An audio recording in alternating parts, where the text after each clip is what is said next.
जय हिंद प्यारे साथियों, कैसे हो आप सब। बिल्कुल मस्त होंगे, स्वस्थ होंगे और अपनी तैयारी में जबरदस्त तरीके से व्यस्त होंगे। हमारी जो आईसीटी की सीरीज चल रही है, इस आईसीटी की सीरीज में आज एक हम बहुत ही महत्वपूर्ण टॉपिक के ऊपर डिस्कस करने वाले हैं, जिसका नाम है वेब जनरेशन। ठीक है, आज की इस क्लास में हम वेब जनरेशन को समझने वाले हैं। देखो, वेब जनरेशन का मतलब क्या है, ये आपको अच्छे तरीके से पता होना चाहिए। वेब जनरेशन का मतलब होता है कि जो वेब है उसकी जनरेशन, उसकी पीढ़ियां। जैसे स्टार्टिंग में हमने कंप्यूटर की पीढ़ियां पढ़ी थी, वैसे ठीक उसी के अकॉर्डिंग हम यहाँ पर वेब की जनरेशन के बारे में पढ़ने वाले हैं। भाई, सबसे पहले जो वेब बनी थी, फिर उसमें मॉडिफिकेशन हुआ, फिर उसके बाद एक दूसरी वेब आई, फिर उसमें मॉडिफिकेशन हुआ, फिर तीसरी वेब आई, फिर उसमें मॉडिफिकेशन हुआ।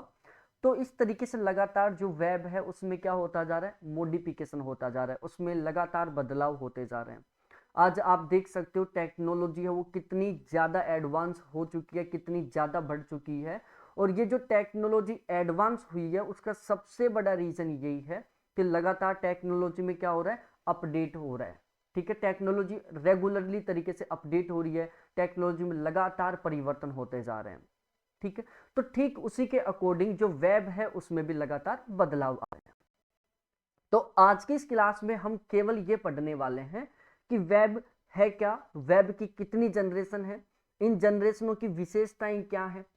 देखो, पहले यदि हम बात करें 2000 मतलब 20 से पहले, 2020 से पहले वेब से केवल एक क्वेश्चन बनता था, और वो ये बनता था कि www का फुल फॉर्म क्या है, वर्ल्ड वाइड वेब, ये हम फुल फॉर्म याद कर लेते थे। एक दो बार क्वेश्चन ये बना है कि www या इसकी शुरुआत किसने की थी, तो टिम बर्नर्स-ली ने इसकी शुरुआत की थी। केवल इस टाइप का क्वेश्चन बनता था। लेकिन पिछले 2-3 साल से ये जो वेब जनरेशन वाला टॉपिक है ना, यहां से हर बार क्वेश्चन बन रहा है। आप पुराने कोई से भी पेपर उठा के देख लो, जैसे अब की बार टोटल 20 शिफ्टों में पेपर हुआ है, आप 20 के 20 पेपर उठा के देखना, ऑलमोस्ट कम से कम 10 बार ऐसे क्वेश्चन होंगे जो वेब जनरेशन से बने हैं। आप कोई सा भी पेपर उठा के देख लो पिछले 2-3 साल का, हर एक पेपर में ऑलमोस्ट आपको वेब जनरेशन का क्वेश्चन देखने को मिल जाएगा। फिलहाल का इतना ज़्यादा महत्वपूर्ण टॉपिक है ये। तो हमें इस टॉपिक को अच्छे तरीके से तैयार करना है ताकि यहां से कोई भी क्वेश्चन बने वो हमारा ठीक हो जाए। देखो, मैं हमेशा ये बोलता हूं कि फर्स्ट पेपर में आपको बहुत ज़्यादा पढ़ने की ज़रूरत नहीं है। जो फर्स्ट पेपर है उसका जो सिलेबस है वो एक महासागर की तरह है। महासागर में पानी का कोई अंत नहीं है, आप कितना ही पानी यूज कर सकते हो, बहुत अनलिमिटेड पानी है महासागरों में। बिल्कुल ठीक उसी के हमारा जो फर्स्ट पेपर का सिलेबस है बिल्कुल अनलिमिटेड है, बिल्कुल लिमिटलेस कह सकते हैं इसको हम।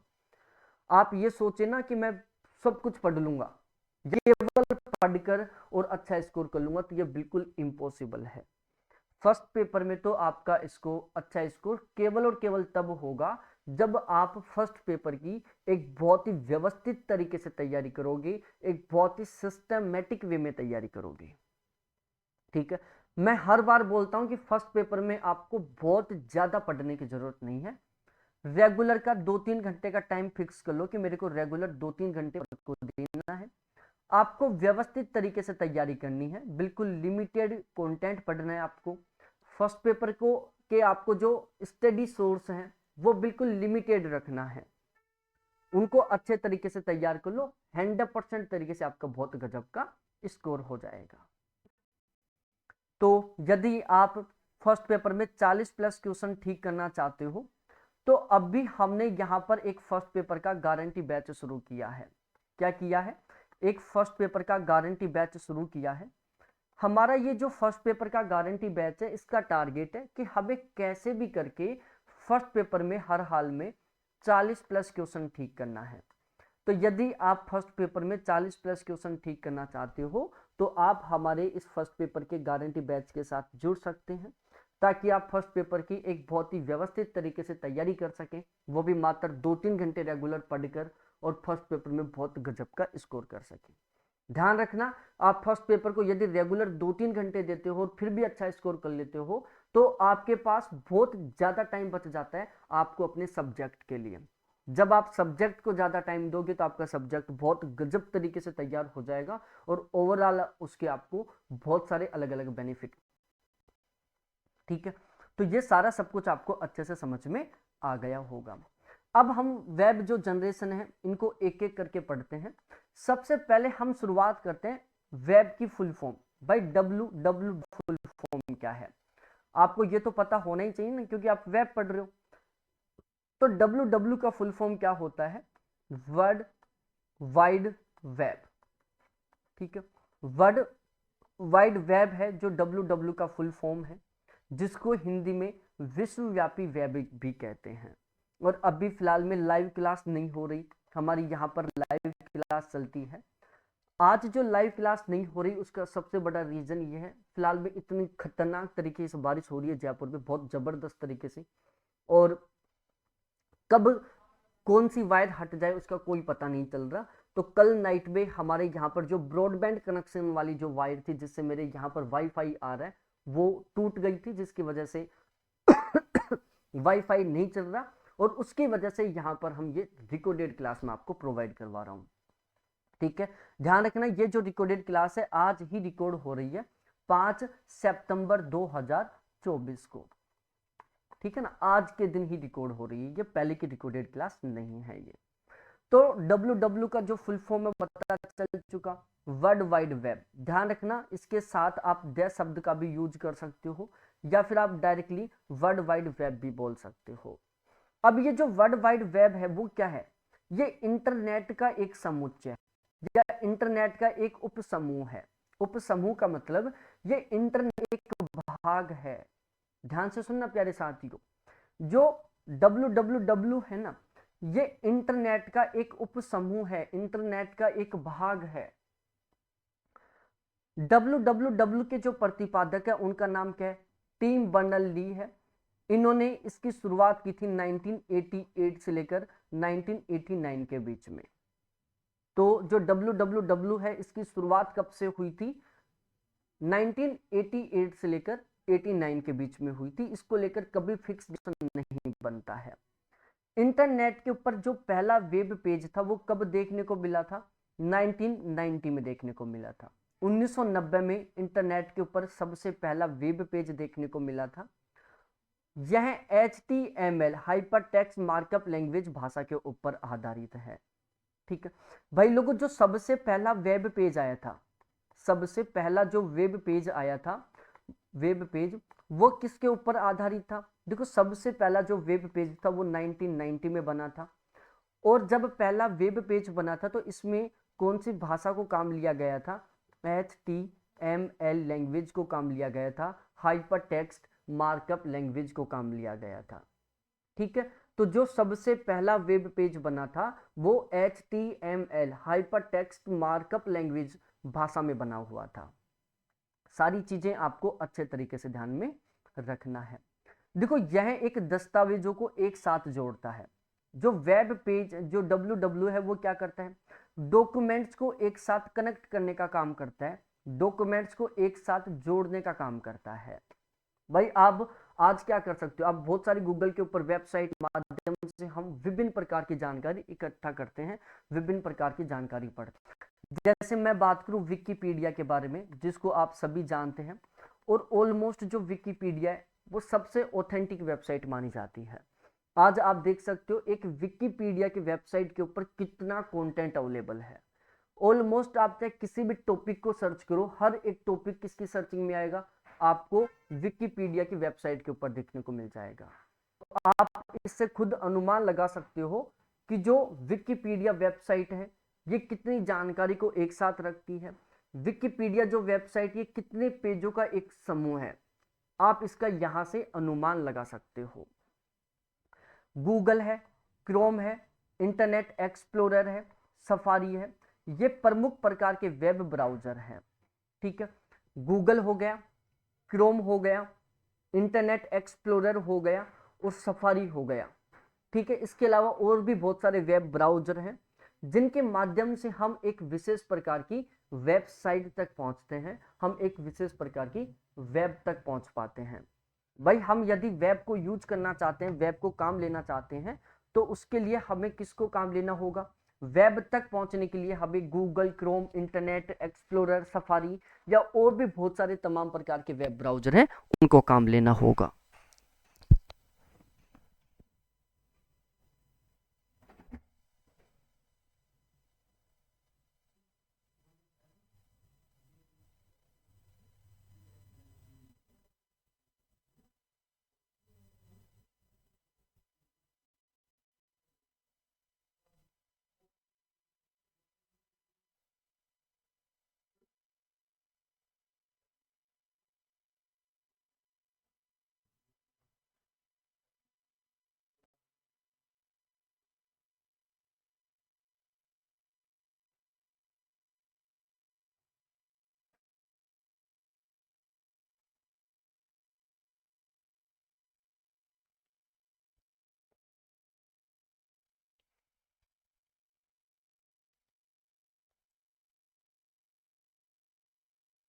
ठीक है, तो यहां तक का ये सब कुछ आपको अच्छे से समझ में आ गया होगा।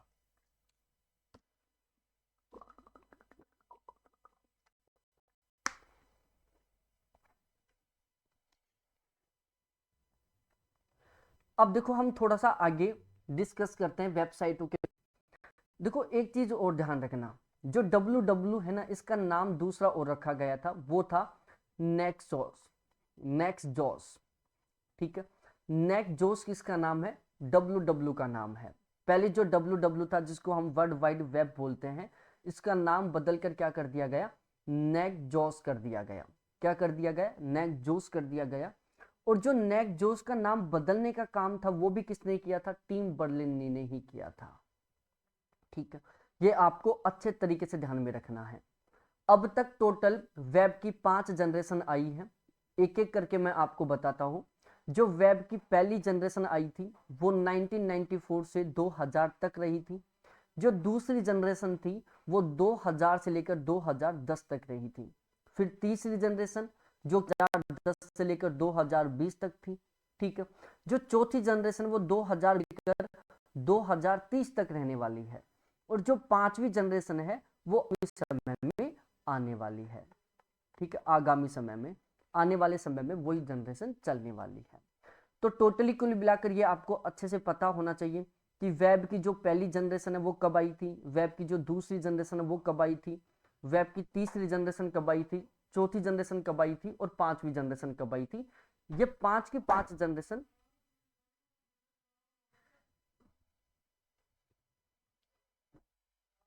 ये 5 की 5 जनरेशन आपको अच्छे तरीके से पता होना चाहिए। ठीक है, तो मैं एक बार यहां पर लिख के बता देता हूं आपको। Web first, web second, web third, web 4 और वेब 5। ठीक है, ये 5 जनरेशन है। टाइम पीरियड ध्यान रख लो। वेब फर्स्ट 1994 से 2000 तक थी। वेब 2 है जो 2000 से 2010 तक थी। ठीक है, 2000 से लेकर 2010 तक थी। उसके बाद वेब थर्ड के बारे में डिस्कस करें तो ये 2010 से लेकर 2020 तक थी। वेब 4 के बारे में बात करें तो ये 2020 से लेकर 2020 तक थी। ठीक है, और यदि मैं वेब 5 की बात करूं तो ये वो वेब है जो आगामी समय में आने वाला है। ये जो वेब का जनरेशन है जिसके बारे में प्लान बना रहे हैं जो वैज्ञानिक हैं, जो बहुत बड़े बड़े इंजीनियर हैं ना, वो इस वेबसाइट के बारे में प्लान बना रहे हैं कि हम आगामी समय में एक ऐसी वेबसाइट भी लेके आएंगे जो 5th जनरेशन की होगी। ठीक है,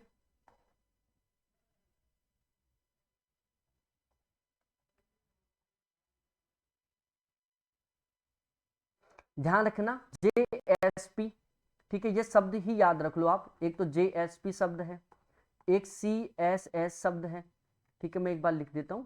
एक शब्द है जिसका नाम GSP, एक शब्द है जिसका नाम CSS, एक शब्द है जिसका नाम है सर्वलेट।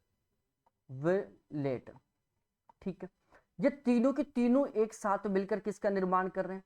तो ये तीनों साथ मिलकर ऐप सर्वर का निर्माण कर रहे हैं। किसका? ऐप सर्वर का निर्माण कर रहे हैं तीनों के तीनों मिलकर। और ये तीनों के तीनों वेब सर्वर और डायनेमिक इंजन बनाने का काम कर रहे हैं। ठीक है, को मत ध्यान रखो, आप वेब की जो जनरेशन है वो इनको अच्छे तरीके से याद करो कि वेब की कौन कौन सी जनरेशन है। अब हम यहां पर सबसे पहले डिस्कस करते हैं वेब की जो पहली जनरेशन है उसके बारे में, जिसको हम क्या बोल रहे हैं, वेब फर्स्ट बोल रहे हैं। देखो वेब की जो पहली जनरेशन थी इसको हम स्थिर वेब भी बोलते हैं, स्थिर वेब, ठीक है। इसको क्या बोला जाता है, स्थिर वेब बोला जाता है।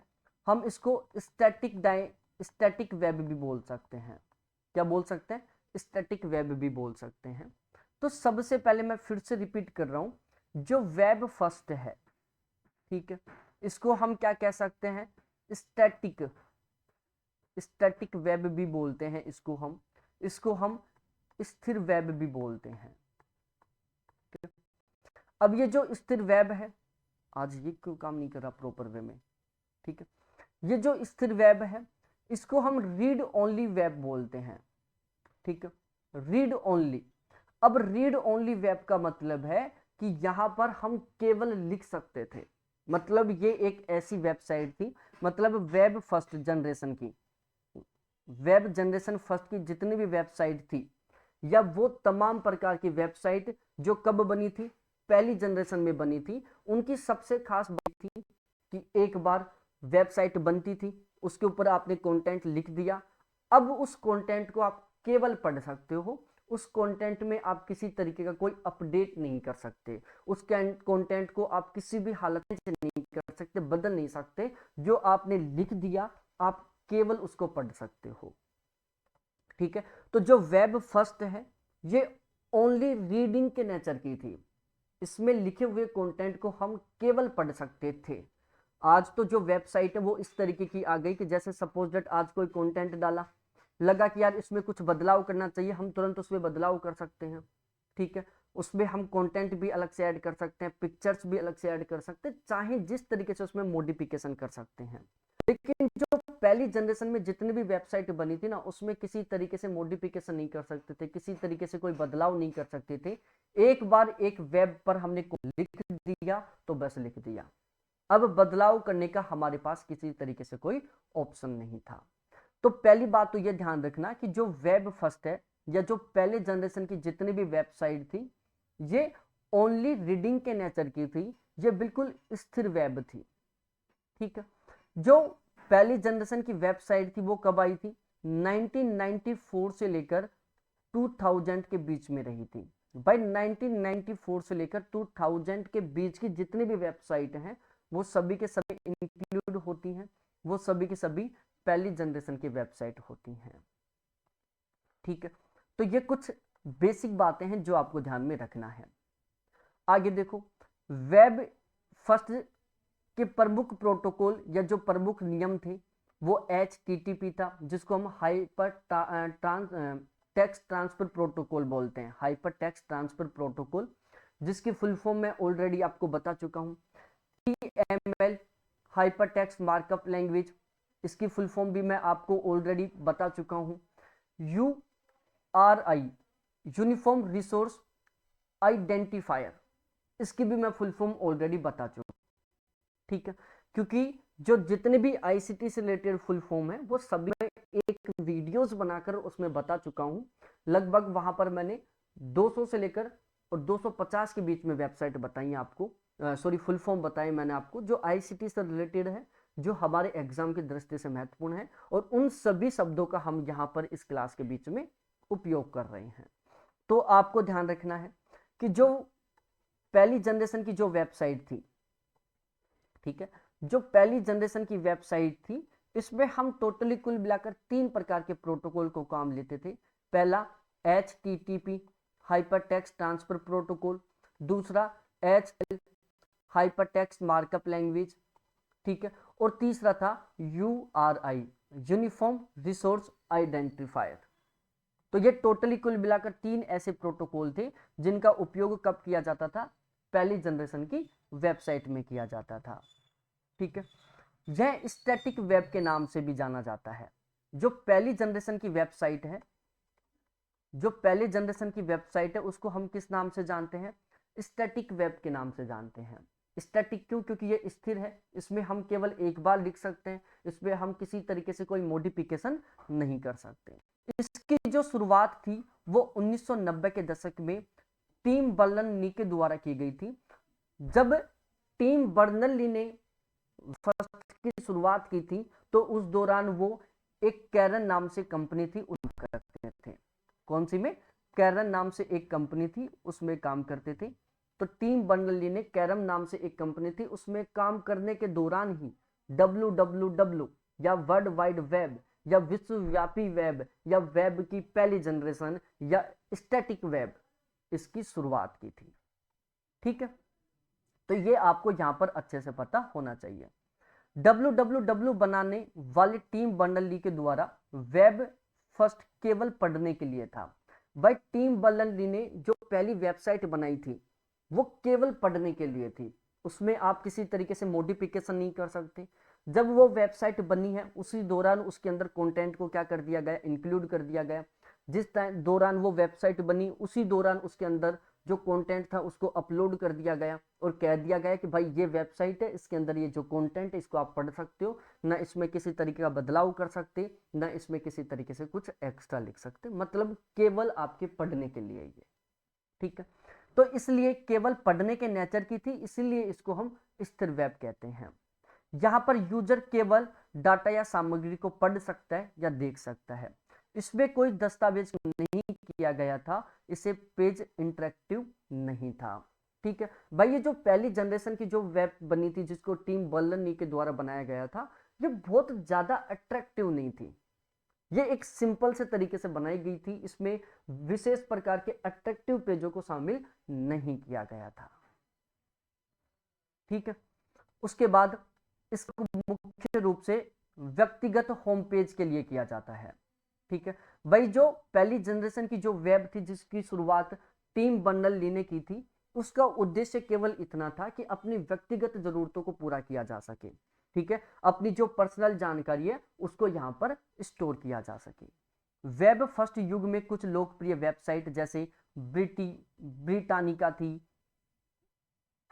AOL थी, नेट स्केजर थी, या मोजेक थी, या नेट स्केप नेविगेटर थी। ठीक है, तो ये तमाम प्रकार की वो वेबसाइट हैं जो पहली जनरेशन की वेबसाइट हैं जिनको टिम बर्नर्स-ली के द्वारा पहली जनरेशन में विकसित किया गया था। यहां से क्रॉस मैचिंग का क्वेश्चन बन सकता है भाई, 4 जनरेशन लिख देंगे, web first, web third, web fourth, सामने 4 विशेष प्रकार की वेबसाइटों के नाम लिख देंगे। क्रॉस क्वेश्चन बन जाएगा कि यहां पर बताओ कि कौन सी वेबसाइट कौन सी जनरेशन से संबंधित है। ठीक है, अब उसके बाद हम आगे डिस्कस करते हैं वेब 2 के बारे में। ठीक है, अब ये वेब 2.0 क्या है इसको हम समझते हैं। देखो, वेब 2.0 थी, ये रीड एंड राइट दोनों नेचर की थी।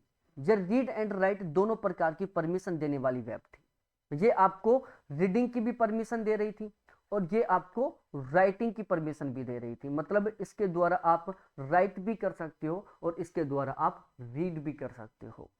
ठीक है, तो मतलब जो वेब 2 थी या जो सेकंड जनरेशन की वेबसाइट थी, ये रीडिंग की भी और राइटिंग की भी दोनों तरीके की परमिशन देती थी। जब रीडिंग की राइटिंग की दोनों परमिशन दे रही है मतलब ये सोशल है। ठीक है, इसको कोई भी कैंडिडेट यूज कर सकता है, हम इसे किसी भी प्रकार के सोशल टॉपिक के लिए यूज कर सकते हैं। तो जो वेब 2.0 थी वो एक कैसी थी? सोशल वेब थी। ठीक है, जिसमें रीडिंग भी और राइटिंग भी दोनों तरीके का हमारे पास अधिकार होता था। 2000 से लेकर 2010 के दौरान इस वेबसाइट का चलन रहा था। 2004 में ओरेली मीडिया के जो उपाध्यक्ष डेल डफर्टी थे उनके द्वारा इसको विकसित किया गया था। वेब 2.0 शब्द को आधिकारिक तौर पर परिभाषित किया गया था। वेब 2.0 जो शब्द है इसको आधिकारिक तौर पर कब परिभाषित किया गया था? तो 2004 में परिभाषित किया गया था। ओरेली मीडिया के जो उपाध्यक्ष थे डेल डफर्टी महोदय, उनके द्वारा इसको डिफाइन किया गया था, उनके द्वारा इसको एक्सप्लेन किया गया था, परिभाषित किया गया था। ठीक है, तो यहां तक तो आपको बिल्कुल अच्छे तरीके से समझ में आ गया होगा। वेब 2.0 सामाजिक वेब थी, ज्ञान आधारित वेब थी या जन केंद्रित वेब थी, सहभागी वेब या पढ़ने लिखने वाले वेब इन नामों से जानी जाती थी। भाई सामाजिक वेब थी, सोशल वेब थी, ठीक है, ये सहभागी वेब थी जहां पर लोग आपस में इंटरेक्शन कर सकते थे। ये रीडिंग और राइटिंग दोनों नेचर वाली वेब थी जहां पर लिख भी सकते हैं, पढ़ भी सकते हैं। पढ़ने के साथ साथ लेखन कार्य होने से यह वेब द्विदिशात्मक थी, दोनों डायरेक्शन में काम करने वाली थी। मतलब यहाँ पर रीडिंग का भी हो रहा है और राइटिंग का भी हो रहा है। नेचर वाइज तरीके से ये दोनों में थी, कॉम्बो थी, ये रीडिंग का भी था और राइटिंग का भी था, दोनों ऑप्शन अवेलेबल थे इसमें। ठीक है, इस वेब के यूजर कम नियंत्रण के साथ अधिक इंटरएक्शन कर सकते थे। भाई इसमें जो यूजर है ना, वो कम कंट्रोल के साथ ज्यादा से ज्यादा इंटरएक्शन कर सकता था, वो ज्यादा से ज्यादा उसमें अपने अकॉर्डिंग बदलाव कर सकता था। यदि मैं वेब 2.0 के पीरियड की कुछ विशेष प्रकार की वेबसाइटों के बारे में बताऊं तो जैसे ट्विटर है, ठीक है, लिंक्डइन है, फेसबुक है, रेडिट है, इंस्टाग्राम है, प्रिंटरेस्ट है, यूट्यूब है, वर्डप्रेस है, विकिपीडिया है। ये तमाम प्रकार की वो वेबसाइट हैं जो वेब 2.0 जनरेशन की हैं। ठीक है, तो ये तमाम प्रकार की वो वेबसाइट है जो सेकंड जनरेशन की वेबसाइट है। कौन सी की है? सेकंड जनरेशन की वेबसाइट है। सूचना वास्तुकला सलाहकार डोर्सी डुनुची ने 1999 में पोस्ट डॉट कॉम बबल को अलग करने के लिए 2.0 शब्द को गढ़ा था। तो ये आपको पता होना चाहिए कि देखो वेब 2.0 शब्द को किसने गढ़ा था, मतलब वेब 2.0 शब्द किसकी देन है, तो वो देन किसकी है? डोर्सी डिनुची की। ठीक है, लेकिन बाद में 2004 में वेब 2.0 सम्मेलन के दौरान ओरेली मीडिया के द्वारा इसको लोकप्रियता मिली थी। तो वेब 2.0 शब्द का सबसे पहले प्रयोग किसने किया? वेब 2.0 शब्द किसकी देन है? ठीक है, वेब 2.0 कब लोकप्रिय हुई थी? वेब 2.0 को लोकप्रिय करने में किसका योगदान है? ये अलग अलग तरीके के क्वेश्चन हो गए जिनका आपको अच्छे तरीके से आंसर पता होना चाहिए। ठीक है,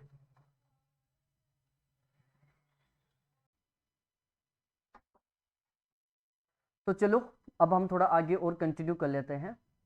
देखो वेब 2.0 में, ये थोड़ा सा साफ नहीं दिख रहा, वेब 2.0 में यूजर कंटेंट के निर्माता और उपभोक्ता दोनों बन जाता है। भाई निर्माता कब बनेगा? जब वो यहाँ पर राइट करने का काम करेगा। ठीक है, जब वो खुद लिखेगा तो निर्माता बन जाएगा। उपभोक्ता कब बनेगा? जब वो रीडर बनेगा या रीड करने का काम करेगा। ठीक है, तो जो वेब 2.0 है ना, ये यूजर को रीड करने का भी अधिकार दे रही है और ये यूजर को राइट करने का भी अधिकार दे रही है, दोनों अधिकार दे रही है। ये मैं आपको स्टार्टिंग में भी बता दिया था। वेब 2.0 में social media platform, video sharing platform, social bookmarking site जैसी चीज़ों का प्रयोग किया जाता है। आपको यह ध्यान रखना कि जो वेब 2.0 है इसमें हम सोशल मीडिया प्लेटफॉर्म को भी इंक्लूड करते हैं। ठीक है, जो वीडियो शेयरिंग प्लेटफॉर्म है इनको भी हम उपयोग लेते हैं, साथ ही साथ जो सोशल बुक मार्किंग साइट है उनको भी शामिल करते हैं।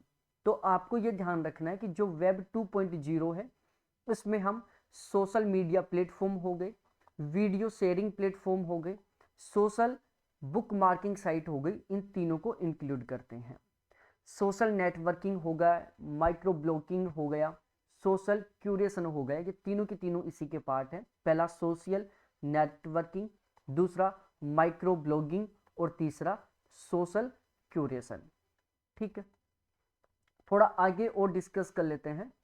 वेब 2.0 में ब्लॉग तैयार करना, पॉडकास्ट करना, जो विकीपीडिया हो गया, आरएसएस फीड करना जैसे तरीकों से लोगों को इंटरएक्शन करने का मौका मिलता है। ठीक है, वेब 2.0 क्या मौका दे रही है लोगों को? जो वेब 2.0 है ये तमाम यूजर को मौका दे रही है कि आप ब्लॉगिंग कर सकते हो, आप ब्लॉगिंग के माध्यम से अपना लिखने का काम कर सकते हो ताकि उनको लोग पढ़ सकें। ठीक है, आप पॉडकास्ट तैयार कर सकते हो, अपने खुद के पॉडकास्ट बनाए जाते हैं। भाई आप खुद अपनी वेबसाइट बनवा सकते हो, आपको एक डोमेन रजिस्टर करवाना पड़ेगा, उसके बाद आपकी खुद की वेबसाइट होगी जिसके ऊपर आप अपने अकॉर्डिंग कुछ भी ब्लॉगिंग कर सकते हो, मतलब उसके ऊपर कोई भी जानकारी लिख सकते हो, कोई भी ज्ञान की बात लिख सकते हो। बिल्कुल ठीक उसी तरीके से पॉडकास्ट होता है। विकी और जो आरएसएस है ये भी इसी से संबंधित है। तो जो यूजर है वो वेब 2.0 के माध्यम से ब्लॉग, पॉडकास्ट, विकी और आरएसएस इन तीनों को करके क्या कर सकते हैं, इंटरेक्शन कर सकते हैं। वेब 2.0 के कुछ लोकप्रिय उदाहरण क्या क्या है? देखो, वेब 2.0 का जो सबसे पहला प्यारा एग्जाम्पल है वो विकी है। यह यूजर को साइट पर डाटा या सामग्री प्राप्त करने में सहयोग करती है, योगदान देती है। विकिपीडिया सबसे पुरानी वेबसाइटों में से एक है। जो विकी है, जिसको हम विकिपीडिया भी बोल सकते हैं, जो विकी है वो क्या करती है, वो एक ऐसी वेबसाइट है जिसके ऊपर ढेर सारा ज्ञान इकट्ठा है। मैं आपको स्टार्टिंग में बताया था, आपको यदि किसी भी टॉपिक का ज्ञान चाहिए, उसका एक ऑथेंटिक सोर्स क्या है, विकिपीडिया है। हम जैसे किसी भी चीज को गूगल के ऊपर सर्च करते हैं तो सबसे पहले कौन आता है, ऊपर ही ऊपर विकिपीडिया आता है।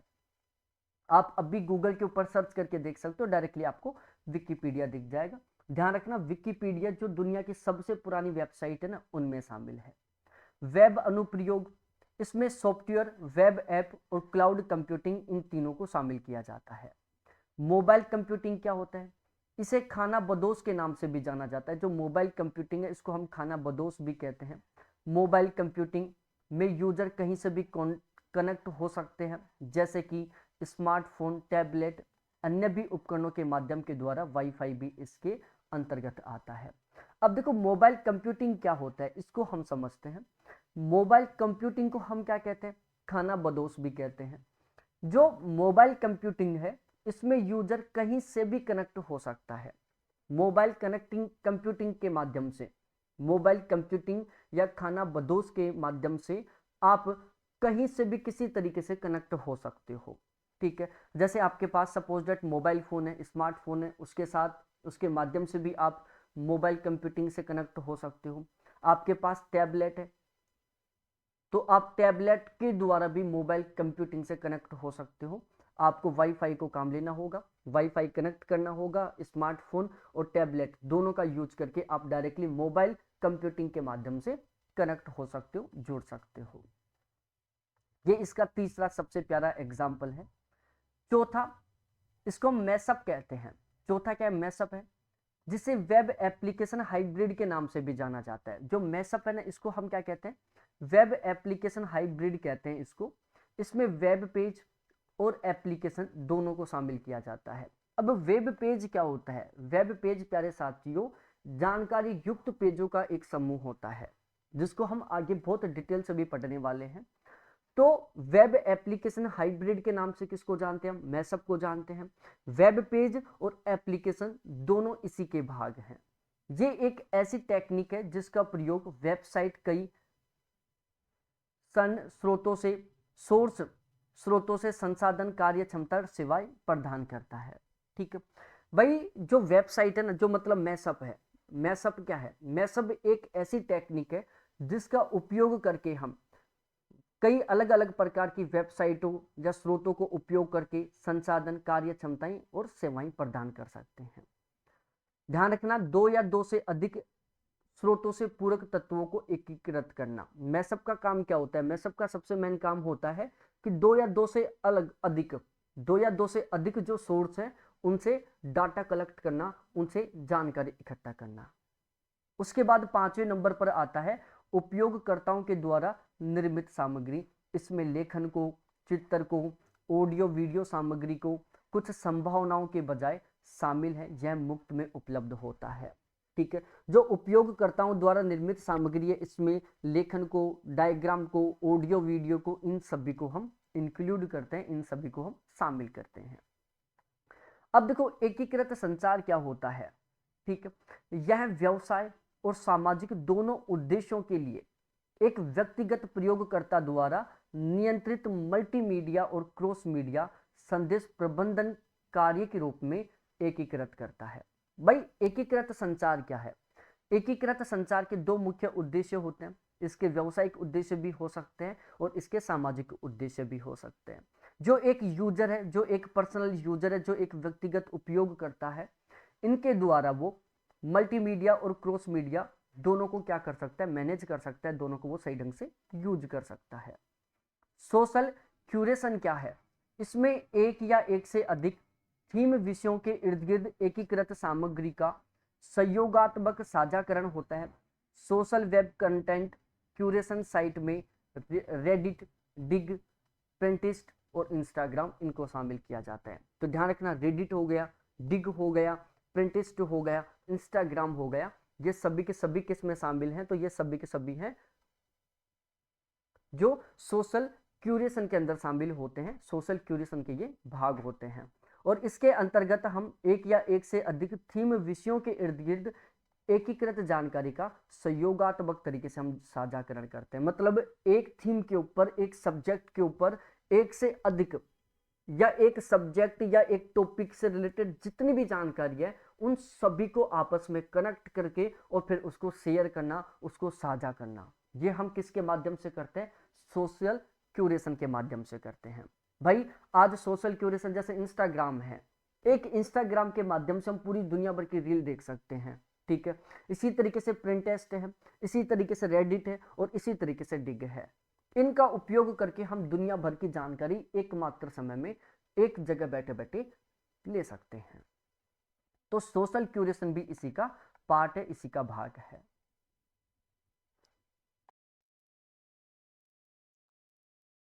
तो चलो अब हम यहां पर ब्लॉग के बारे में डिस्कस करते हैं कि ब्लॉग क्या होता है। अब भी हमने इस शब्द को काम लिया था। यह एक एकल पृष्ठ या एकल पृष्ठों का समूह हो सकता है। देखो ब्लॉग आप एक सिंगल पेज को भी कह सकते हो, ठीक है, और आप एक जो पेजों का समूह है उसको भी कह सकते हो, ठीक है। तो पेजों का समूह भी क्या कहलाता है? ब्लॉग कहलाता है। एक सिंगल पेज भी क्या कहलाता है? ब्लॉग कहलाता है। अब मैं एक एग्जांपल के माध्यम से आपको समझाता हूं। सपोज दैट आपने एक ब्लॉग अकाउंट बनाया, ठीक है, आपने एक ब्लॉग अकाउंट बना लिया, ठीक है, उसके ऊपर आपने कंटेंट अपलोड किया और आपने केवल एक पेज अपलोड किया उसके ऊपर, ठीक है, आप ज्यादा नहीं लिख पाए, केवल आपने स्टार्टिंग में एक पेज अपलोड किया, तो भी आपका वो ब्लॉग हो गया। जब आप उसके ऊपर 1000 पेज अपलोड कर दोगे तो भी आपका वो ब्लॉग ही रहेगा। तो यदि आपने ब्लॉग अकाउंट ओपन करके उसके ऊपर यदि आपने एक लाइन भी लिख दी तो वो एक पेज बन जाएगा और वो आपका ब्लॉग ही माना जाएगा। और यदि आपने उसके ऊपर लाखों पेज अपलोड कर दिए तो भी वो एक ब्लॉग ही माना जाएगा। जैसे जो विकिपीडिया है, ठीक है, जो विकिपीडिया है वो क्या है? एक ब्लॉग का ही ऑप्शन था स्टार्टिंग में, ये भी एक ब्लॉग अकाउंट ही था, लेकिन धीरे धीरे धीरे धीरे धीरे धीरे इसके ऊपर बहुत सारे पेज आए तो ये आज एक बहुत बड़े लेवल का ब्लॉग हो गया जिसको हम वेबसाइट कह रहे हैं। ब्लॉग में प्रयोगकर्ता के साथ कई प्रकार के पाठ, कहानियां, निजी जीवन के बारे में लिबर्टीज आदि का साझा की जाती है। भाई ब्लॉग के माध्यम से आप अपनी जो भी जानकारी है, आप अपना जो भी ज्ञान है वो दूसरों के साथ शेयर कर सकते हो, ठीक है। आज हम गूगल के ऊपर सर्च करते हैं अबाउट फॉर प्राइम मिनिस्टर, तो उसके ऊपर हमें बहुत सारी ऐसी वेबसाइट मिल जाएंगी जो हमें प्राइम मिनिस्टर के बारे में बताएंगे। तो लोगों ने क्या किया? प्राइम मिनिस्टर के बारे में वहां पर संपूर्ण जानकारी लिख दी। आप अपना अकाउंट बनाओ, आप अपने बारे में लिख दो, फिर आपको लोग सर्च करेंगे यदि आप फेमस हो जाओगे तो, ठीक है। इंटरनेट यूजर द्वारा फीडबैक प्राप्त करने के साथ साथ फॉलोवर प्राप्त करने की भी क्षमता भी रखता है। भाई जो ब्लॉग है ना उसमें लोगों के दो टारगेट होते हैं, एक तो फॉलोवर को बढ़ाना होता है, दूसरा फीडबैक चेक करना। आप सपोज दैट एक यूट्यूबर है या फिर एक ऑनलाइन टीचर है, वो दो चीजें चाहता है, एक तो उसके सब्सक्राइबर बढ़े, दूसरा वो क्या चाहता है कि उसके जो कमेंट्स आए ना वो एप्रिसिएट करने वाले आए, उसके जो कमेंट है वो सारे सारे मोटिवेट करने वाले आए, ठीक। वीडियो होस्टिंग साइट क्या होती हैं? इसमें यूजर वीडियो होस्टिंग प्लेटफॉर्म जैसे यूट्यूब पर कई प्रकार के दृश्य श्रव्य सामग्री अपलोड करके शेयर कर सकता है। इसके साथ साथ ही अपने प्रशंसकों की संख्या बढ़ाने के लिए स्वयं के वीडियो चैनल भी होस्ट कर सकते हैं। वीडियो होस्टिंग साइट क्या है? वीडियो होस्टिंग साइट में जैसे आपने अपना यूट्यूब चैनल चला लिया, ठीक है, आपने अपना एक यूट्यूब अकाउंट खोला, उसके ऊपर आपने कंटेंट अपलोड किया, आपका कंटेंट यदि बहुत अच्छा है, बहुत इंटरेस्टिंग है, तो गारंटी है, बिल्कुल जायज़ सी बात है कि आपका जो चैनल है वो ग्रोथ करेगा, आपका जो चैनल है वो बढ़ेगा, ठीक है। इसकी विशेषताएं क्या क्या हैं, ठीक है ना। हम वेब 2.0 की विशेषताएं डिस्कस कर लेते हैं। देखो गतिशील सामग्री है ये, ठीक है, सामाजिक नेटवर्किंग में वृद्धि है, उपयोग में आसानी और सूचना साझा करना, बेहतर विपणन क्षमता और शिक्षा की गुणवत्ता में सुधार करना, ये टोटली कुल मिलाकर इसकी 5 विशेषताएं हैं। यदि हम इसके नुकसान के बारे में बात करें कि इसके नुकसान क्या क्या है, तो साइबर सुरक्षा का जोखिम रहता है, यहाँ पर साइबर अटैक की प्रॉब्लम रहती है, ठीक है, सूचना का अति भार हो जाता है, नैतिकता या विश्वसनीयता प्रभावित होती है इससे। तो ये इस तरीके से इसके कुछ नेगेटिव पॉइंट भी हैं। वेब 2.0 जो है, जो वेब 2.0 जनरेशन है, इसमें कौन कौन सी टेक्नोलॉजी को काम लिया गया है, तो ये भी आपको पता होना चाहिए। तो वेब 2.0 जो टेक्नोलॉजी है, या जो वेब 2.0 जो जनरेशन है, वेब 2.0 जो जनरेशन है, इसमें कौन कौन सी टेक्नोलॉजी को काम लिया गया है, तो इसमें एक तो एडोब फ्लैश को काम लिया गया है, दूसरा माइक्रोसॉफ्ट सिल्वर लाइट को काम लिया गया है, तीसरा जावा स्क्रिप्ट को काम लिया गया है, चौथा एजेक्स को काम लिया गया है, ठीक है। तो ये टोटली कुल मिलाकर चार प्रकार की टेक्नोलॉजी है, जिसको किस में काम लेते हैं हम, वेब 2 में काम लेते हैं, या वेब जनरेशन 2 में काम लेते हैं, ठीक है। RSS और एलिपिक्स ये डायनेमिक इंजन बनाने का काम करते हैं। इन फ्यूचर हो सकता है कि यहाँ से क्वेश्चन बन जाए कि डायनेमिक इंजन किन से तैयार किया जाता है, तो RSS और इक्लिप्स, इन दोनों से मिलकर वेब डायनेमिक इंजन बनाया जाता है। अब हम थोड़ा आगे डिस्कस करते हैं वेब 3.0 के बारे में, कि ये वेब 3.0 क्या है। वेब 3.0 क्या है, इसको हम अच्छे तरीके से डिस्कस करते हैं, इसके बारे में हम अच्छे तरीके से चर्चा करते हैं।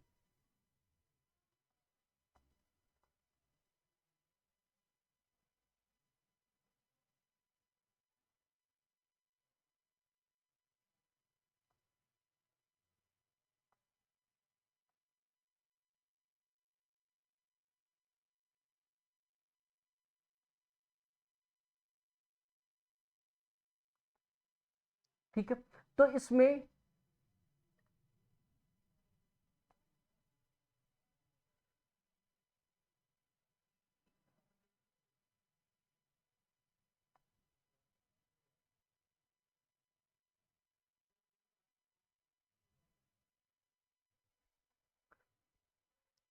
देखो एग्जीक्यूट है, यहाँ पर जो वेब 3.0 है, इसको हम सिमेटिक वेब भी कहते हैं। क्या कहते हैं इसको, सिमेटिक वेब भी कहा जाता है, इसको पर्सनलाइज्ड वेब लर्निंग भी कहते हैं। ये इसके दो नाम हैं। जो वेब 3.0 है, इसके दो नाम हो गए, पहला सिमेटिक वेब हो गया, इसको हम सिमेटिक वेब भी कहते हैं। इसका दूसरा नाम हो गया semantic web personalised web learning भी कहते हैं। इसको हम क्या कहते हैं, पर्सनलाइज्ड वेब लर्निंग भी कहते हैं इसको हम रीड राइट एग्जीक्यूट वेब भी कह सकते हैं। क्या कह सकते हैं, रीड राइट एग्जीक्यूट वेब भी कह सकते हैं। एग्जीक्यूट का मतलब क्या होता है, निष्पादित करना, निष्पादित करना या पूरा करना, निष्पादित करना या पूरा करना, ठीक है। निष्पादित करना भी कह सकते हो आप, पूरा करना भी कह सकते हो आप। तो वेब 3.0 है, इसको हम सिमेंटिक वेब भी कह सकते हैं, इसको हम पर्सनलाइज्ड वेब लर्निंग भी कह सकते हैं, इसको हम रीड राइट एग्जीक्यूट वेब भी कह सकते हैं। तो ये टोटली कुल मिलाकर इसके अलग अलग नाम हो गए। पहला नाम सिमेटिक वेब, दूसरा नाम रीड राइट एग्जीक्यूट नाम, तीसरा हो गया यहाँ पर पर्सनलाइज्ड वेब लर्निंग, और चौथा हो गया इसका क्या, कोई नाम नहीं है, केवल 3 नाम है। वेब 3.0 है, ये 2010 में शुरू हुई थी और 2020 तक ये कार्यरत थी। सिमेटिक वेब के जो प्रतिपादक थे उसके बारे में अभी भी कंफ्यूजन है, किसी एक कैंडिडेट को इसको श्रेय नहीं दिया जा सकता। जैसे हमने वेब फर्स्ट वेब सेकंड का श्रेय दिया था कि इसके प्रतिपादक ये हैं, उसके अकॉर्डिंग या उनकी तरह वेब 3.0 के बारे में नहीं कहा जा सकता कि इसके प्रतिपादक कौन है। वेब 3.0 एक ऐसा प्लेटफॉर्म है जो एक उपयोगकर्ता इंटरफेस है। क्या है, एक उपयोगकर्ता इंटरफेस है जिसके माध्यम से इंटरनेट पर दस्तावेजों, अनुप्रयोगों और मल्टीमीडिया तक पहुंच प्रदान की जाती है। वेब 3.0 एक ऐसा प्लेटफॉर्म है जिसके माध्यम से उपयोगकर्ता इंटरफेस करता है।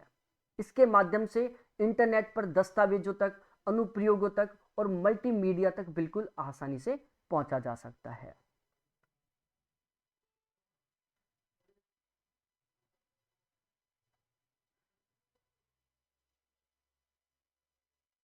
ठीक है। वेब 3.0 में दो आवश्यक तकनीकी को काम लिया जाता है। पहला क्रिप्टो करेंसी हो गया, दूसरा ब्लॉकचेन हो गया। तो क्रिप्टो करेंसी और ब्लॉकचेन ये वेब 3.0 के दो महत्वपूर्ण तकनीकों में शामिल होते हैं। वेब 3.0 ब्लॉकचेन आधारित प्रौद्योगिकियों का एक व्यापक उपयोग कर गया। ठीक है, जो वेब 3.0 है ये ब्लॉकचेन आधारित जो बहुत ही बड़े लेवल की टेक्निक है उसको काम लेता है। यह अधिक बुद्धिमान और अनुकूली वेब को सशक्त बनाने के लिए है। इसको हम मशीन लर्निंग और एआई का भी प्रॉपर यूज करेगा। ठीक है, ध्यान रखना जो वेब 3.0 है ना, इसका उपयोग कौन करेगा? एआई करेगा, जो मशीन लर्निंग है वो करेगा। तो ध्यान रखना जो वेब 3.0 है इसको कहां कहां पर यूज किया जाएगा भाई। वेब 3.0 इतने बड़े लेवल का है कि एआई जो आर्टिफिशियल इंटेलिजेंसी है, जो फिलहाल में बहुत ज़्यादा ट्रेंडिंग का एक वेबसाइट है या एक ट्रेंडिंग की टेक्नोलॉजी है, तो ये जो एआई है, आर्टिफिशियल इंटेलिजेंसी है, ये भी वेब 3.0 पर आधारित है। जो मशीन लर्निंग है ये भी 3.0 पर आधारित है। 3.1 3.2 दोनों को ARIR4 एड्रेसिंग स्पेस के साथ बनाया गया था। ठीक है, तो वेब 1.0 और वेब 2.0 इन दोनों को IR4 एड्रेसिंग स्पेस के साथ बनाया गया था। परंतु अब पिछले कुछ समय से वेब के बहुत अधिक स्तर पर विकास व प्रयोग के कारण वेब 3.0 को बहुत ज़्यादा इंटरनेट पतों की आवश्यकता पड़ेगी। ठीक है भाई, स्टार्टिंग में जो वेब 3.0 है इसको केवल इस टारगेट से बनाया गया था कि इसमें कुछ लिमिटेड पेजों की संख्या होगी और उसके अकॉर्डिंग इसको काम ले लिया जाएगा। लेकिन धीरे धीरे टेक्नोलॉजी का इतना ज़बरदस्त तरीके से विकास हुआ और फिर महसूस हुआ कि भाई यहाँ पर तो बहुत ज़्यादा बहुत बड़े लेवल पर हम बोल सकते हैं कि टेक्नोलॉजी का विकास हुआ है, जिसकी वजह से इसमें बहुत ज़्यादा इंटरनेट पतों की आवश्यकता पड़ेगी। ठीक है, जो कि IPv4 प्रदान कर सकता है। अब IV क्या होता है? देखो IPv6 और एक IPv4, एक मिनट, एक है IPv6 और एक है IPv4। IP का फुल फॉर्म है इंटरनेट प्रोटोकॉल। IP का फुल फॉर्म है इंटरनेट प्रोटोकॉल। तो ये जो IPv4 है ये हमें किसके बारे में बता रहा है? इंटरनेट प्रोटोकॉल वर्जन 4 के बारे में बता रहा है। जबकि जो IPv6 है ये हमें किसके बारे में बता रहा है? इंटरनेट प्रोटोकॉल वर्जन 6 के बारे में बता रहा है। ठीक है, अब इसकी विशेषताएं क्या क्या है? तो जो वेब 3.0 है इसकी पहली विशेषता तो क्या है? ये विकेंद्रित है। दूसरा, ब्लॉकचेन पर आधारित है। तीसरा, क्रिप्टो करेंसी के ऊपर आधारित है। चौथा, अर्थपूर्ण रूप से ये बहुत ज़्यादा व्यवस्थित है। इसको AI बहुत ही अच्छे लेवल के ऊपर उपयोग करने वाला है।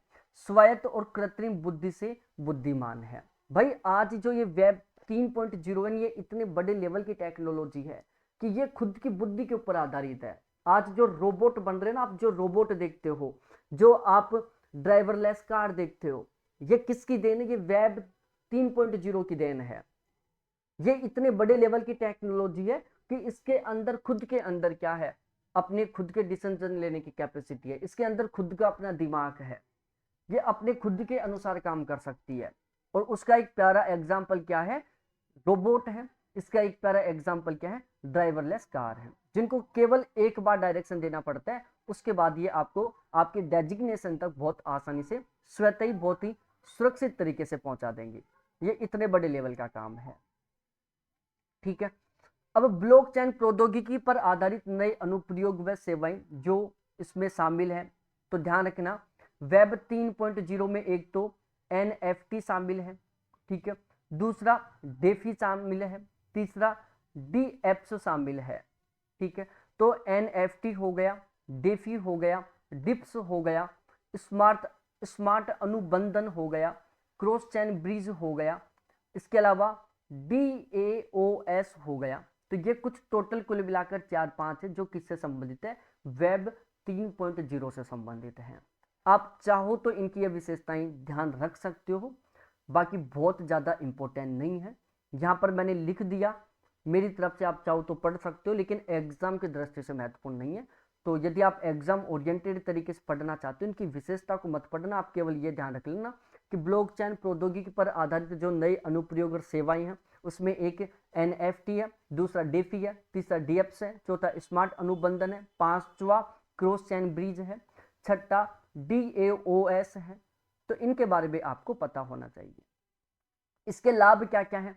पहला, नियंत्रण और गोपनीयता है। भाई ये अपने आप को खुद की, इसके अंदर खुद का दिमाग का मतलब ये खुद के ऊपर खुद कंट्रोल कर सकता है, गोपनीय है ये। यहाँ पर बिल्कुल ट्रांसपेरेंसी है, लचीलापन है इसमें, पूर्वानुमानित बुद्धिमत्ता और व्यक्तिकरण है इसमें, ठीक है, और विकेंद्रित वित्त है इसमें। यदि हम इसकी चुनौतियों के बारे में डिस्कस करें तो इसकी पहली चुनौती जटिलता की है, दूसरा सुरक्षा की है, दूसरा विनियामक चिंताओं की है, चौथा तकनीकी आवश्यकताओं की है। तो ये टोटली कुल मिलाकर इसके सामने ये 4 चुनौतियां हैं, ठीक है। तो आप चाहो तो इन 4 चुनौतियों को भी ध्यान रख सकते हो, याद कर सकते हो। यदि मैं इसके एग्जाम्पल की बात करूं कि इससे संबंधित कौन कौन से एग्जाम्पल है, वेब 3.0 से रिलेटेड कौन कौन से एग्जाम्पल है, तो यदि हम उनके बारे में बात करें तो इसके जो एग्जाम्पल है वो कुछ इस तरीके से, जैसे RDF हो गया, OWL हो गया, SKOS हो गया, ठीक है, जिसको हम क्या बोलते हैं सिंटैक्टिक मार्कअप भाषाएं हो गई। तो इस तरीके से टोटली कुल मिलाकर ये 4 इसके एग्जाम्पल हैं। अब आप चाहो तो इनको पढ़ लेना जो आगे मैं लिख रखा हूं, बाकी आप छोड़ देना, कोई दिक्कत नहीं है, क्योंकि बहुत ज्यादा महत्वपूर्ण नहीं है, ठीक है। वेब की जो तीसरी पीढ़ी के रूप में वेब 3.0 का सुझाव न्यूयॉर्क टाइम्स के जो जॉन मार्कफ है उन्होंने 2006 में दिया था, ठीक है। भाई इसके प्रतिपादक कौन है इसके बारे में कोई फिक्स नहीं है, अभी गुत्थी अनसुलझी है, सबके सब कंफ्यूज हैं कि वेब 3.0 के प्रतिपादक किसको माना जाए। लेकिन इसके बारे में सबसे पहले जो सुझाव था वो किसने दिया था? जॉन मार्कोऑफ ने दिया था 2006 में। इसका प्रमुख विचार संचार डेटा को परिभाषित करना, कई प्रकार के अनुप्रयोगों में ज्यादा प्रभावी खोज, स्वचालन, एकीकरण तथा पुनः उपयोग प्रयोग के लिए उन्हें लिंक करना था, ठीक है। भाई इसका मुख्य उद्देश्य क्या था? इसका मुख्य उद्देश्य यह था कि संचार डेटाओं को परिभाषित करना, उनको अच्छे तरीके से डिफाइन करना, कई प्रकार के अनुप्रयोगों में ज्यादा प्रभावी खोज करना, बहुत इफेक्टिव तरीके से सर्चिंग करना। देखो इसका मैं एक एग्जांपल बताऊं, आप उन लोगों से बात करना जो ज्यादा एज के हैं और जो टेक्नोलॉजी के बारे में जानते हैं, ठीक है, तो वो आपको बता देंगे कि यार पहले हम जो सर्च करना चाहते थे ना बिल्कुल एज इट इज वो नहीं आता था। आज क्या है, आप जो सर्च करना चाहोगे ना वो आपके सामने आ जाएगा। ये किसकी देन है? वेब 3.0 की देन है। पहले जैसे कोई चीज सर्च करनी है, सपोज दैट हम गूगल पर सर्च कर रहे हैं कि वेब क्या है, तो वो बिल्कुल जो 100% ऑथेंटिक आंसर हो सकता है ना वो नहीं देता था। आजकल वो मिलने लग गया, और आजकल तो भाई AI भी काम करने लग गया इसके ऊपर। जैसे आप गूगल के ऊपर सर्च करोगे ना तो सबसे पहली वेबसाइट AI की आएगी, जो आपको जो मेन चीजें ना उस वेब से रिलेटेड सब कुछ बता देगा आपको। सिमेंटिक वेब की कल्पना WW के खोजकर्ता टिम बर्नर्स-ली द्वारा भी की गई थी। भाई जो सिमेंटिक वेब है ना इसकी कल्पना तो WW के जो खोजकर्ता टिम बर्नर्स-ली थे उनके द्वारा भी की गई थी इतने समय पहले, ठीक है। तो यहां तक का आपको बिल्कुल अच्छे तरीके से क्लियर हो गया होगा, जो भी आपके सभी डाउट्स हैं कंफ्यूजन वो अच्छे तरीके से क्लियर हो गए होंगे। अब वेब 4.0 है, इसको हम पढ़ेंगे अगली वाली क्लास में, और जो वेब 5.0 है इसको भी हम अगली वाली क्लास में पढ़ लेंगे। वेब 1, वेब 2, वेब 3, इन तीनों को हमने अच्छे तरीके से पढ़ लिया, मतलब web generation first, web generation second और वेब जनरेशन थर्ड, तीनों हमारी बहुत अच्छे तरीके से क्लियर हो चुकी हैं। यदि आप हमारे साथ जुड़कर तैयारी करना चाहते हैं तो ये मेरे व्हाट्सअप नंबर, कॉलिंग नंबर है, जिसके थ्रू आप हमारा फर्स्ट पेपर का गारंटी बैच ज्वाइन कर सकते हैं, और बहुत ही बेहतरीन तरीके से हम यहाँ पर साथ मिलकर तैयारी करने वाले हैं। तो बहुत बहुत धन्यवाद सभी साथियों को देखने के लिए। Thanks, bye.